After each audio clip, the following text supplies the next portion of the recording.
स्वामी समर्थ. नमस्कार. मी नंदिनी. माझ्या यूट्यूब चॅनलवर तुमचं खूप मनापासून स्वागत करत आहे. तुमच्या मनातील सर्व चांगली इच्छा स्वामी महाराज पूर्ण करो ही स्वामींच्या चरणी प्रार्थना करते आणि आजच्या नवीन व्हिडिओला सुरुवात करते. तर पहा, आज वार आहे सोमवार आणि या दिवशी आलेली आहे पापाकुशा एकादशी. तर पहा, वर्षभरामध्ये 24 एकादशी येतात आणि या 24 एकादशींचं महत्त्व हे वेगवेगळं असतं. प्रत्येक महिन्यामध्ये 2 एकादशी येतात. एक कृष्ण पक्षामध्ये येते, एक शुक्ल पक्षामध्ये येते आणि प्रत्येक महिन्याच्या कृष्ण पक्षातील 11व्या तिथीला किंवा शुक्ल पक्षातील 11व्या तिथीला एकादशी ही येत असते. पहा, आज आलेली आहे पापाकुशा एकादशी. तर ही जी एकादशी आहे तर प्रत्येक वर्षी नवरात्रीच्या दुसऱ्या दिवशी ही एकादशी येत असते. तर ही एकादशी तिथी जी आहे तर 13 ऑक्टोबरपासून सुरू झालेली आहे आणि आज 14 ऑक्टोबरला ही समाप्त होणार आहे. तर या दोनही दिवशी ही एकादशी साजरी केली जाणार आहे. एकादशी तिथीला भगवान श्री हरिविष्णूंची विधिवत पूजा अर्चा केली जाते. ही एकादशी तिथी भगवान श्री हरिविष्णूंना समर्पित आहे, त्यामुळे यांची या दिवशी विधिवत पूजा केली जाते. त्याचबरोबर या दिवशी तुळशी मातेची सुद्धा विधिवत पूजा केली जाते. तुळशी मातेला एक शुद्ध गाईच्या तुपाचा दिवा लावला जातो. त्याचबरोबर या दिवशी आपल्याला संध्याकाळी पिंपळाच्या झाडाखाली सुद्धा शुद्ध गाईच्या तुपाचा दिवा लावायचा आहे आणि आज दिवसभरामध्ये पिंपळाच्या झाडाला देखील आपल्याला 1 लोटा जल अर्पण करायचं आहे. यामुळे आपल्या ज्या काही इच्छा आहेत तर त्या पूर्ण होतात आणि आपल्या घराची, मुलांची, पतीची प्रगती होते. तर पहा, या सर्व गोष्टी आपल्याला करायच्या आहेत. त्याचबरोबर आपल्याला काही घरामध्ये उपाय देखील करायचे आहेत. आजच्या व्हिडिओमध्ये मी तुम्हाला अतिशय प्रभावशाली उपाय सांगणार आहे. संध्याकाळी घरातून आपल्याला ही एक वस्तू घराच्या बाहेर फेकायची आहे. पापाकुशा एकादशीला जर संध्याकाळी आपण घरातून ही एक वस्तू घराच्या बाहेर जर फेकली तर आपल्या 7 पिढ्यांचं दारिद्र्य हे नष्ट होऊन जातं. घरातील इडापिडा, नजरबाधा, गरिबी, दारिद्र्य या सर्व गोष्टी नष्ट होतात आणि आपल्या घराची, मुलांची, पतीची खूप सारी प्रगती होते. असा हा अत्यंत प्रभावशाली उपाय कसा करायचा आहे याबद्दलची संपूर्ण माहिती आजच्या व्हिडिओमध्ये आपण जाणून घेणार आहोत. त्यामुळे तुम्ही कुठे व्हिडिओ स्किप न करता शेवटपर्यंत नक्की बघा, जेणेकरून तुमच्यापर्यंत योग्य ती माहिती पोहोचेल. आपल्या चॅनलवर जर नवीन असाल तर चॅनलला सबस्क्राईब करा आणि असेच माहितीपूर्ण व्हिडिओ पाहण्यासाठी बेल आयकॉनलाही प्रेस करा, जेणेकरून मी जेव्हा कधी नवीन व्हिडिओ अपलोड करेन त्याचं नोटिफिकेशन सर्वात अगोदर तुम्हाला भेटेल आणि तुम्ही एकही व्हिडिओ मिस करणार नाही. त्याचबरोबर कमेंट्समध्ये ओम नमो भगवते वासुदेवाय नमः हे लिहायला देखील विसरू नका आणि त्याचबरोबर व्हिडिओ आवडला तर आपल्या मित्रपरिवारांसोबत शेअर देखील करा. आजच्या व्हिडिओमध्ये जो काही उपाय मी तुम्हाला सांगणार आहे तर तो आपल्याला आज संध्याकाळी करायचा आहे. संध्याकाळी कधी करायचा आहे तर संध्याकाळी 6 नंतरनं अगदी रात्री 12 वाजेपर्यंत तुम्ही हा उपाय करू शकता. परंतु ज्यांना वेळ असेल त्यांनी 6 ते 9 या वेळेमध्ये हा उपाय करण्याचा जास्तीत जास्त प्रयत्न करा. तुम्हाला वेळ नसेल तर रात्री 12 वाजेपर्यंत केला तरी सुद्धा चालेल. तर पहा, आपल्या घरामध्ये ठेवलेल्या प्रत्येक वस्तूंमध्ये एक ऊर्जा असते. याचा घरातील व्यक्तींवरती सकारात्मक आणि नकारात्मक या दोन्ही प्रकारचा परिणाम हा जो होत असतो. तर पहा, आपल्या काही चुकांमुळे आपल्या घरामध्ये वास्तुदोष हा आढळत असतो. या वास्तुदोषामुळे आपल्या घरामध्ये सतत भांडणं होणं, क्लेश होणं, कलह होणं, घरातील व्यक्ती आजारी पडणं यासारख्या गोष्टी होत असतात. याचमुळे आपल्या घराला जर वास्तुदोष, पितृदोष यासारखे दोष लागलेले असतील तर आपल्या घरामध्ये पैसा हा आला तरी तो टिकून राहत नाही. कोणत्या ना कोणत्या मार्गातून घरातून बाहेर निघून जातो.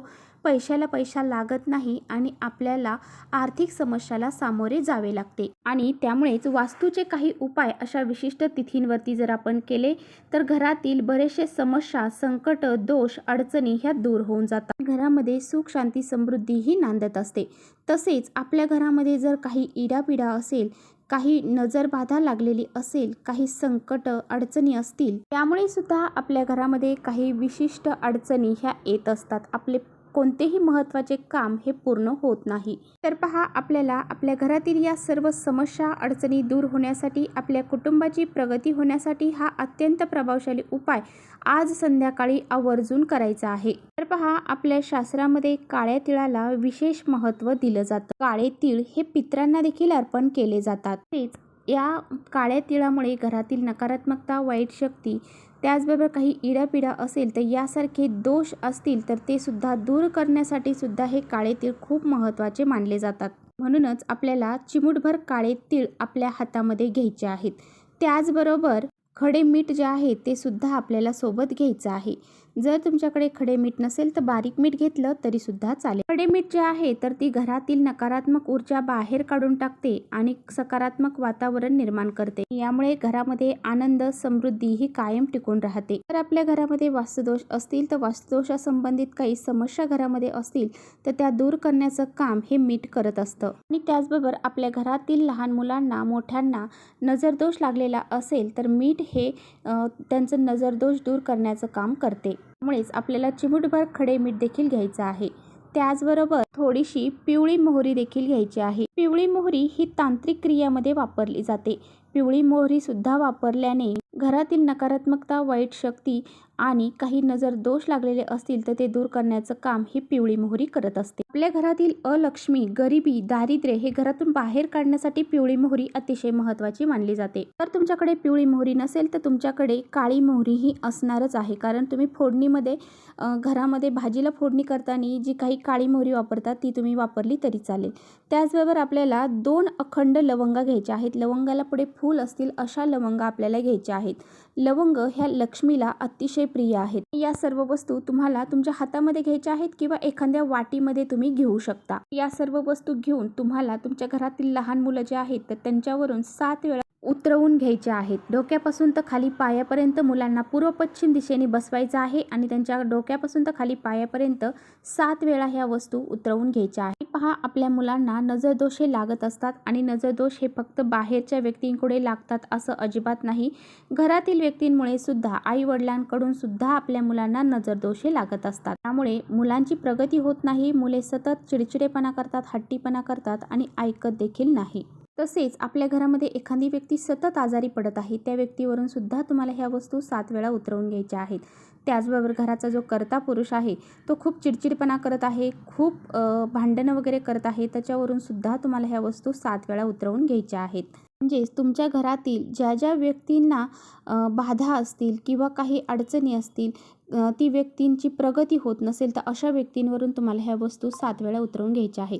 अगदी स्वतःवरून सुद्धा तुम्हाला ह्या वस्तू उतरवून घ्यायच्या आहेत। आणि त्यानंतर तुमचा घराचा जो मुख्य दरवाजा आहे तर त्या मुख्य दरवाजावरून सुद्धा तुम्हाला ह्या वस्तू 7 वेळा उतरवून घ्यायच्या आहेत। त्याचबरोबर आपल्या घरातील भिंती ज्या आहेत, वास्तू ज्या आहेत, काही वस्तू असतात पहा, कपाट असेल, फ्रीज असेल, यासारख्या वस्तूंना सुद्धा या टच करायच्या आहेत, जेणेकरून त्या वास्तूमध्ये सुद्धा काही दोष असतील तर ते सुद्धा दूर होऊन जातील। आणि यानंतर तुम्हाला या वस्तू घेऊन घराच्या बाहेर जायचं आहे। घराच्या बाहेर गेल्यानंतर तुमच्या घराच्या दक्षिण दिशेला ह्या वस्तू तुम्हाला फेकून द्यायच्या आहेत। आता दक्षिण दिशेला जर कोणाचं घर असेल, कोणी राहत असेल, कोणाचे कपडे असतील किंवा कोणी येत जात असेल तर अशा वेळेस तुम्हाला त्या ठिकाणी ह्या वस्तू टाकायच्या नाहीत। तुम्हाला मोकळ्या जागेमध्ये जिथे कोणी जात नाही, येत नाही अशा ठिकाणी टाकायच्या आहेत, जेणेकरून कुणालाही या वस्तूमुळे त्रास होणार नाही। ह्या वस्तू तुम्ही फेकल्यानंतर तुम्हाला मागे वळून पाहायचं नाही। मागे वळून पाहिलं तर तुमच्या जे काही उपाय केलेला आहे त्याचा काहीही फायदा होणार नाही। ती नकारात्मकता परत आपल्याबरोबर आपल्या घरामध्ये येते। त्यामुळे तुम्हाला मागे वळून पाहायचं नाही, घरामध्ये हातपाय धुवायचे आहेत, घरामध्ये प्रवेश करायचा आहे आणि आपली नित्याची कामं करायची आहेत। असा साधा आणि सोपा उपाय आज संध्याकाळी तुम्हाला करायचा आहे। तर हा उपाय एकदा करून पहा, तुम्हाला तुमच्या घरातील सर्व अडचणी दूर झालेल्या नक्की जाणवतील। तसेच आपल्या घरामध्ये सतत नकारात्मकता असेल, सतत नकारात्मक ऊर्जा तयार होत असेल तर पहा, प्रत्येक वेळी आपण आपल्या घरामध्ये चांगलंच बोलतो असं नाही, कधी आपण वाईट शब्दांचं उच्चारण देखील करत असतो आणि त्यामुळे आपल्या घरामध्ये नकारात्मकता ही साठत जाते। आपल्या घरामध्ये आनंद, सुख, शांती येण्यासाठी आपल्याला काय करायचं आहे तर आपल्या घरामध्ये तुम्हाला एका वाटीमध्ये मीठ घ्यायचं आहे। खडे मीठ जर असेल तर अतिउत्तम खडे मीठ तुम्हाला घ्यायचं आहे। वाटी घेताना तुम्हाला काचेची वाटी घ्यायची आहे। काचेच्या वाटीमध्ये हे जे मीठ आहे तर तुम्हाला ठेवायचं आहे आणि ही वाटी तुम्हाला घराच्या एका कोपऱ्यामध्ये ठेवून द्यायची आहे। यामुळे आपल्या घरामध्ये जी काही नकारात्मकता असते तर ती वाटी शोषून घेत असते, कारण मीठ हे नकारात्मकता दूर करण्यासाठी खूप महत्त्वाचं मानलं जातं। अशा पद्धतीने असा हा छोटासा उपाय देखील तुम्हाला करायचा आहे। तर चला इथेच थांबवते माझा व्हिडिओ तुम्हाला थोडा जरी आवडला असेल तर नक्की लाईक करा, चॅनलवर नवीन असाल तर चॅनलला सबस्क्राईब करा। परत भेटूया अशाच छानशा व्हिडिओसोबत, तोपर्यंत श्री स्वामी समर्थ।